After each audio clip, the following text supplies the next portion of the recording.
اذا غنديرو التتمه ديال التمرين وغنمشيو للسؤال الموالي. اوكي، السؤال الموالي هو: نعتبر اش قصور الداله اف على المجال صفر بلس لانفيني. اوكي، نعتبر اش الداله اش قصور الداله اف على المجال صفر بلس لانفيني. وهنا راه خاصنا نعرفوا بان اش هي قصور الداله اف، يعني اش و اف عندهم نفس التعبير. اوكي، يعني غنبدل هاد اف دو اكس غندير بلاصتها اش دو اكس، عندهم نفس التعبير ولكن كيختلفوا غير في المجال. اوكي، يعني كيختلفوا في المجال ولكن نفس التعبير، بحال اش دو اكس بحال اف دو اكس. اذا السؤال الاول هو، او السؤال الموالي هو: تحقق ان اش، يعني الدالة اش تقبل دالة عكسية معرفة على جي، معرفة على جي. اوكي، قلنا الدالة اش هي قصور الدالة اف على المجال، في المجال صفر بلس لانفيني. غنكتب هذا المجال هنا باش نحسب الصورة ديالو من بعد. اوكي، اذا باش نبينوا ان هاد الداله هذه تقبل داله عكسيه، اشنو خاصنا في الشروط اللي شفناهم قبل؟ خاصنا جوج شروط، يعني خاصنا نبينوا ان اش دو اكس متصله في المجال صفر بلس لانفيني، ونبينوا ان اش دو اكس اما تزايديه او لا تناقصيه في صفر بلس لانفيني. اوكي، يعني رتيبه، خاصنا نشوفوا الرتبه ديالها في المجال صفر بلس لانفيني. غنبداو بالشرط الاول اللي هو الاتصال. الاتصال على صفر بلس لانفيني، على المجال صفر بلس لانفيني.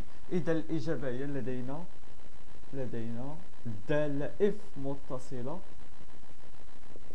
على مجموعة التعريف، ياك مجموعة التعريف ديال الدالة اف راه تعطات لينا في المعطيات هي ناقص واحد حتى زائد لا نهاية. علاش؟ حيت كل دالة متصلة على مجموعة تعريفها. اولا الا بغينا نبينو اكثر غنقولوا ان الدالة اف هي عبارة عن مجموع دالتين متصلتين في ناقص واحد بلس لانفيني. اوكي، اذا اف متصلة على ناقص واحد بلس لانفيني، وبما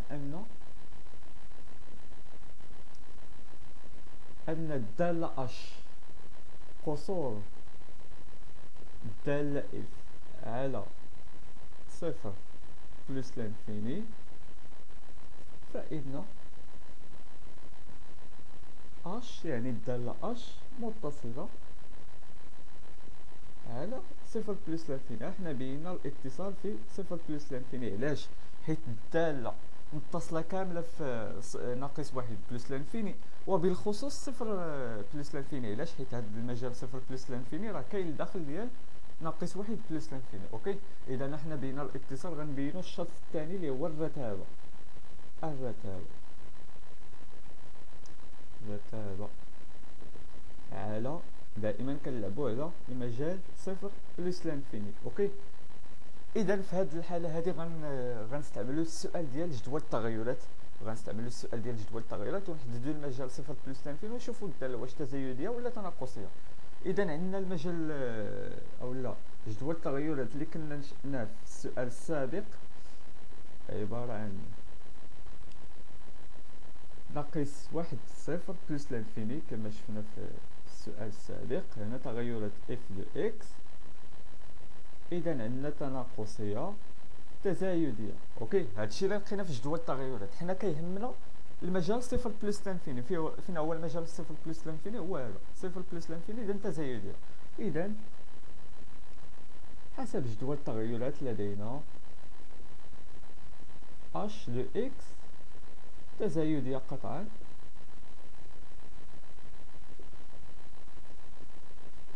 على المجال على صفر بلس لانفيني.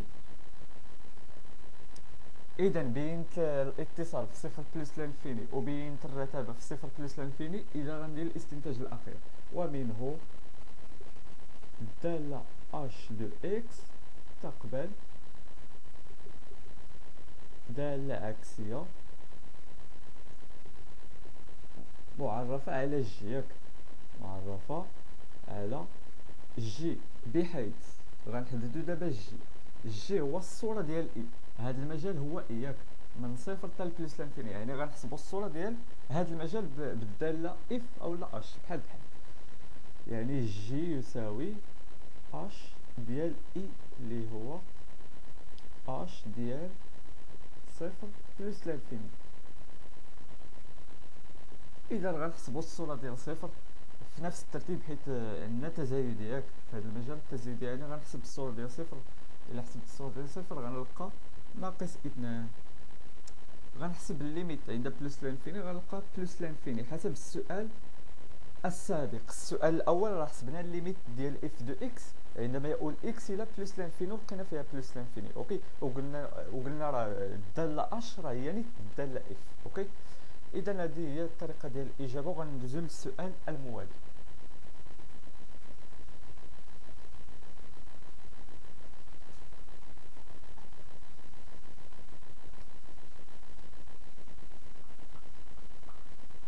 السؤال الموالي هو علل وجود العدد اش موانزان بريم دو ناقص واحد، اوكي. يعني خصنا نبينوا ان هذا التعبير هذا راه كيساوي عدد، اوكي. اولا بصيغه اخرى ان هذا التعبير يقبل الاشتقاق في ناقص واحد، يعني الداله العكسيه. ثم حدد قيمته،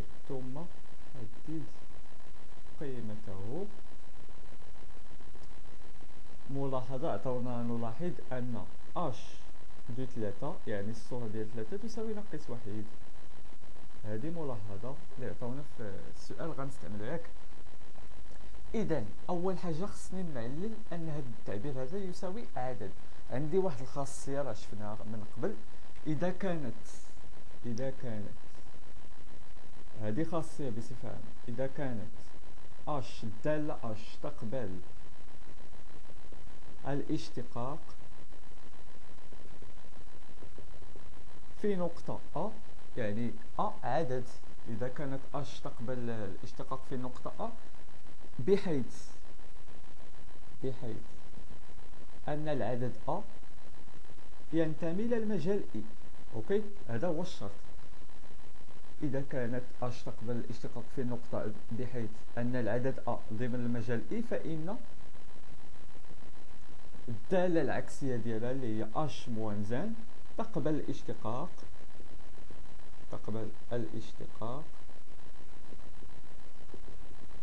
في الصورة ديال أ، أوكي. يعني أش دو أ.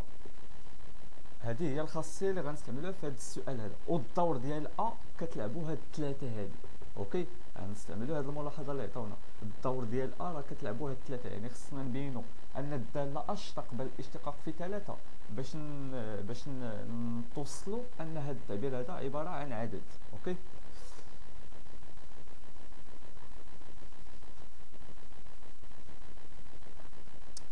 اذا لدينا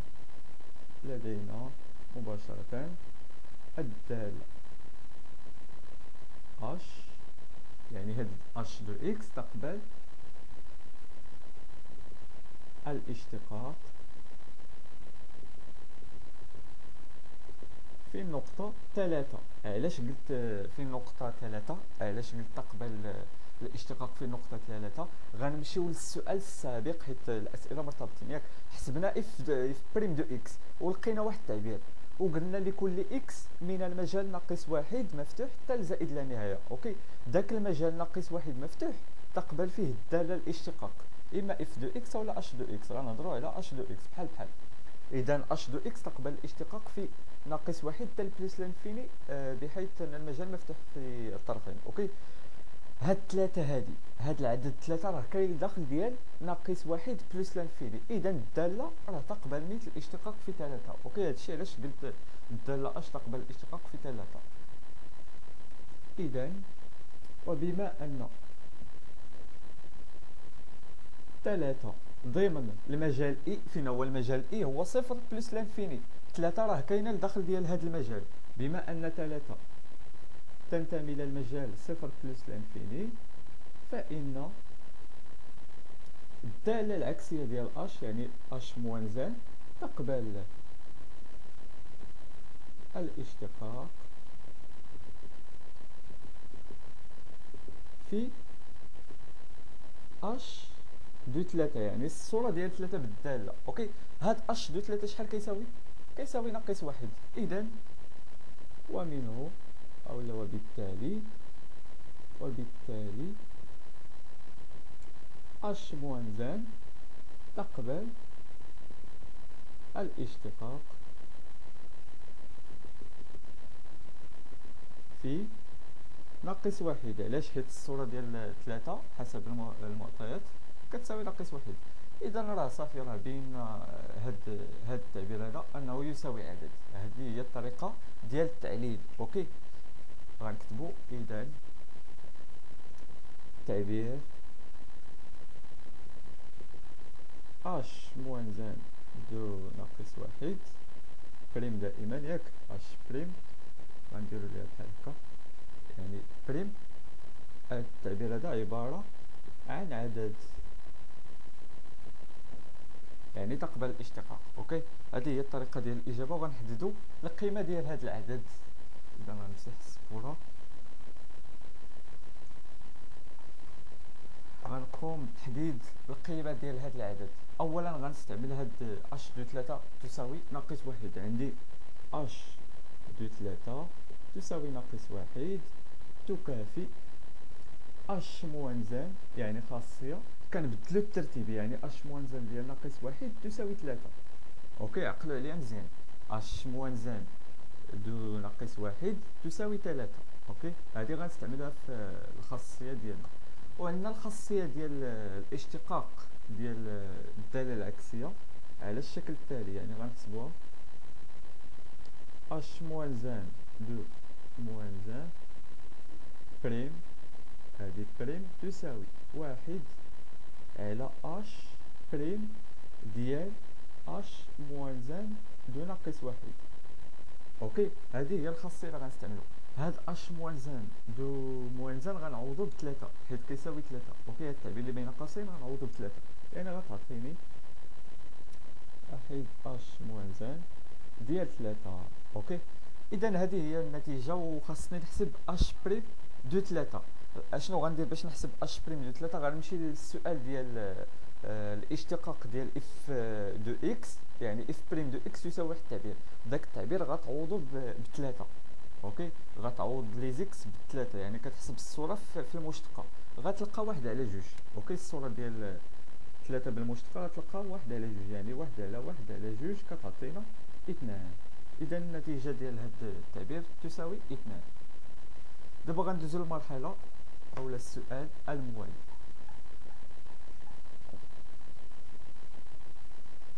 تحديد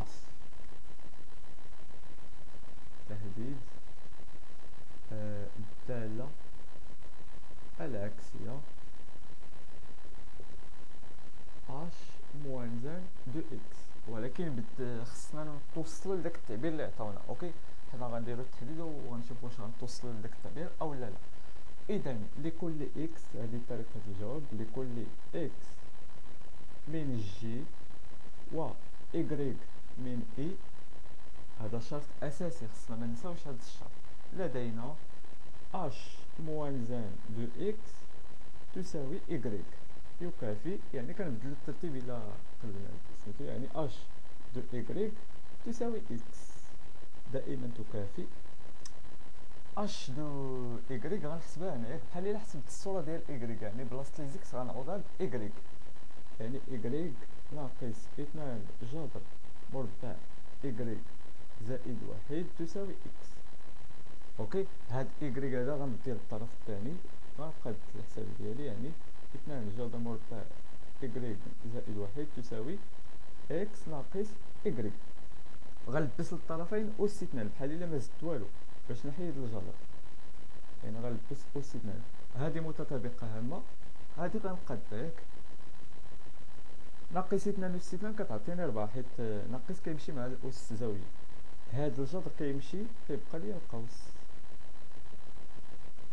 هادي متطابقة هامة من الدرجة الثانية، يعني إكس أس 2 ناقص 2 إكس إيكغيك زائد إيكغيك أس 2. دابا غنعزل كلشي على اليسار باش نتوصل للمعادلة من الدرجة الثانية. هادي غنشرها ياك، إذا 4 إكغيك زائد 4 ناقص إكس أس 2 زائد 2 إكس إكغيك ناقص إكغيك أس 2 تساوي صفر. يعني كل حاجة رديتها للطرف كنبدل ليها الإشارة. دابا غنقاد الحساب ديالي، هاد ناقص إكغيك أس 2 غنجيبها هي الأولى، ناقص إكغيك أس 2 زائد 4 إكغيك مع زائد 2 إكس إكغيك غنعمل بإكغيك، غنعمل بإكغيك غتعطيني 4 زائد 2 إكس زائد غندير بين قوسين شنو بقى ليا 4 ناقص إكس أس 2، 4 ناقص إكس أس 2. هاد التعبير كامل كيساوي صفر. إذا حصلت على معادلة من الدرجة الثانية ياك. شوف هذا كيلعب الدور ديال أ، هاد ناقص كيلعب الدور ديال أ، يعني أ إكغيك أس 2. هاد التعبير هذا كيلعب الدور ديال بي، يعني بي في إكغيك. هاد الدور، هاد التعبير هذا كيلعب الدور ديال سي. اوكي، يعني غنحسب الدلتا وغنشوف الا كان الدلتا موجب يعني يقبل حلين، الا كان يساوي صفر يعني يقبل حل واحد. غنحسب الدلتا، الدلتا يساوي بي أس 2 ناقص 4 أسي. هذه خاصية يعني التعويض. فين هو بي؟ هاد التعبير يعني 4 زائد 2 إكس أس 2 ناقص 4 أسي.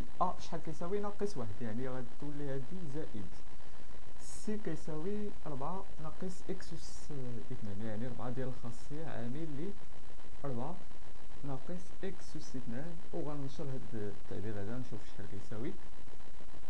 إذا 16 زائد 16 إكس زائد 4 إكس أس 2، يعني متطابقة هما. هادي عاوتاني غنشرها، يعني 16 ناقص 4 إكس أس 2. إذا عندي عددين متقابلين، هادي غتمشي مع هادي، غتبقى ليا 16 زائد 16 32 زائد 16 إكس. اوكي، غنقدها مزيان، يعني غنعمل ب 16، هنا كاين 16 إكس غنعمل ب 16 غتعطيني 2 زائد إكس. إذا هذا هو الدلتا. الدلتا موجب، علاش؟ حيت هاد إكس راه ينتمي إلى صفر بلس لانفيني، موجب، جوج موجبة 16 موجب. إذا هادي كتقبل حلين. غنكتب، غنمسح السبورة وغنكتب جوج حلول، غنكتب جوج حلول، يعني إكغيك واحد إكغيك 2. غنبدا بالحل الأول، يعني إكغيك واحد تساوي ناقص بي ناقص أولا زائد جذر الدلتا على 2 أ. يعني غنعوض فين هو بي، هو هداك، يعني ناقص عامل لي 4 زائد 2 إكس زائد جذر الدلتا اللي هو 16 عامل لي 2 زائد إكس على 2 أ. قلنا يساوي ناقص واحد، يعني على ناقص 2. غنقاد الحساب ياك، غنحيد الأقواس، يعني ناقص 4 ناقص 2 إكس زائد هاد 16 جذر 16 كتعطيني 4، يعني غنخرج ديك 4 عامل أولا جذر 2 زائد إكس على ناقص 2. غنقاد الحساب، يعني كل حاجة غنقسمها على ناقص 2. ناقص 4 نقسمها على ناقص 2 كتعطيني 2، ناقص 2 إكس نقسمها على ناقص 2 كتعطيني زائد إكس. 4 نقسمها على ناقص 2 كتعطيني ناقص 2 جذر مربع إكس زائد أولا 2 زائد إكس. أوكي، هذا هو التعبير ديال إكغيك واحد. غنشوف التعبير ديال إكغيك 2. إكغيك 2 بلا ما نعاود نكتب هادشي، غنجي مباشرة هنا وغنبدل الإشارة اللي حدا اللي بين إكغيك وناقص بي، يعني غنحصل على 2 زائد إكس زائد 2 جذر مربع 2 زائد إكس. إذا غنشوف التعبير اللي غناخد، واش إكغيك واحد أو لا إكغيك 2. غناخد إكغيك 2، علاش؟ حيت هاد إكغيك 2 موجب، وحنا عندنا صفر بلس لانفيني، يعني هاد العدد موجب. إكس موجب حيت ينتمي إلى صفر بلس لانفيني، جوج موجب، هاد التعبير موجب، يعني إكغيك كاملة موجبة. هادي ما عرفناهاش واش موجبة أو لا، يعني غناخدو هاد إكغيك 2. غنعاود نمسح هاد الشي، غناخد غير إكغيك 2 اللي هي موجبة ومطلوبة في التمرين.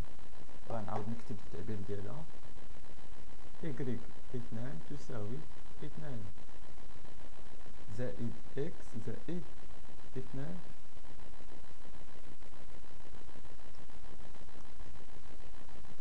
اذا خصني توصل الخاصيه ولا التعبير اللي عطاونا في السؤال. اوكي، هذه غنقدها مزيان. شوف، هاد 2 زائد اكس موجبه، يعني عندي الحق نلبس ليها الجذر وندير اس 2 بحال الا ما زدت والو. اوكي، لبست الجذر ودرت اس 2 بحال الا ما زدت والو، زائد 2 جذر مربع اكس زائد اكس. غنزيد واحد وغنقص واحد بحال الا ما زدت والو. هاد واحد راه هو واحد نيت اس 2. اوكي، واحد اس 2 راه كيساوي واحد. اشنو غندير؟ اذا عندي متطابقه هامه ثانيه هي هادي. الدور ديال ا كيلعبوا جذر مربع 2 زائد اكس، والدور ديال بي كيلعبوا واحد. يعني هذه متطابقه هامه غتعطيني جذر مربع 2 زائد اكس زائد واحد ناقص هاد واحد اللي زدت ياك ولا اللي نقصت. اذا هذه هي اذا اسنا متطابقه عامه. اذا ايكغيك لقينا فيها هاد التعبير هذاك. ولدينا، وبما ان